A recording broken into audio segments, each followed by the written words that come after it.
I thought of listen to my dad. My dad's a big Johnny Cash song, and so I went from Het and I listened to Breaking the Law, and I went, oh my God. Now that if any song would have been covered, I would have loved to hear Johnny Cash belt out like a Breaking the Law. It was like, there I was completely wasted. I was out of working down.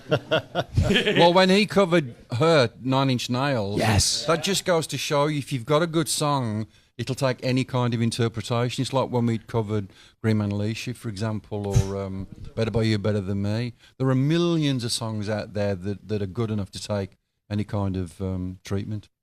Which is funny because originally I never knew they were covers. And I think I was like in a Walmart or something. And I heard the original and I went, that's not the original song. It's not the real Green Man Alicia. Let's go to Stephen Toback over there in Raleigh, North Carolina. Hey, guys. Hey, Stephen.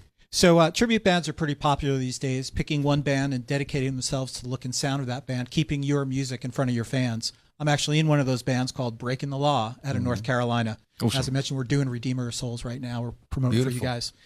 Since the 70s, the band has managed to remain faithful to that Judas Priest sound, from 70s rock to 80s modern to 90s kind of speed metal, and even today, it's Priest. But what do you guys think defines the classic sound of Priest? That's a difficult one, you know. I think it's one of those, I've often thought about it. It's one of those things that's instantly recognizable, but you can't actually put your finger on what it is. You know, as soon as you hear it, you know, if it's Sin After Sin, whether it's Turbo, whether it's Painkiller, whether it's Redeemer of Souls, they're all different in their own way. They're all got their own characters, which I think has been great as a fan because it kind of forges new ways, new paths in metal and music in general. But it's what is it about that makes it inherently Priest? I think it's just a testament to the guys that, you know, as a group, they had that character and as individuals as well. In the studio, when you hear Glenn roaring through just, you know, nothing else, it's just Glenn roaring through the amp or, you know, Scott playing, it's, you know, it is straight away. And I don't know where that comes from. You know, in all of us, in, you know, creative people, your own fingerprint. I don't know where it comes from, but I think that's where it comes from. All of those individual personalities and characters in unison create another fingerprint, which is the character of Judas Priest. So I couldn't tell you, but I'm glad it's around, you know, because, you know, we all relate to it. Absolutely, yeah. Now, good luck with the band as well, man. It's great stuff. Which, so who's this? Are you the singer in your band? Oh, you're the Glenn. Okay. I wear the red pants, too. You need to get the blonde streak in the hair, Dan. You've got to get that. That's right. The blonde streak. I bet you had it. I did have it. I had a little bit of the blonde. Let's go to, is it Chaz? Chaz? That's not what I was going to say, but I'll go to Chaz. Go ahead, Chaz. Thank you guys for doing what you do and keep heavy metal Thank you, alive for Chaz. us fans, Thank you, coming thank you. from a fan. Thanks, man.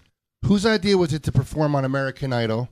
Was it a band decision or management? Any regrets about doing the show? I think some fans were pretty shocked, and there seemed to be some mixed reactions to it. It was a band decision. It's always a band decision. And we just want to promote heavy metal. You know, if we take it to mainstream TV and play Breaking the Law, Breaking the What? I think that T-shirt's great, by the way. Breaking the What? Yeah, he's got a shirt in the front said Breaking the What? It's a great thing. Metal should be promoted. It's the underdog. It needs to be elevated. People need to hear it and see it. And we just thought it was a great opportunity to do that, you know. And James is a great singer. He's a metalhead. And who wouldn't want to be in 30 million homes for 4.5 minutes? You know, it was metal up your ass. Yeah, I agree. We also wanted to test Richie. It was his first gig, so first ever performance. 30 million people. We Thanks thought it for would be a that, good chance, you know, to break him or not.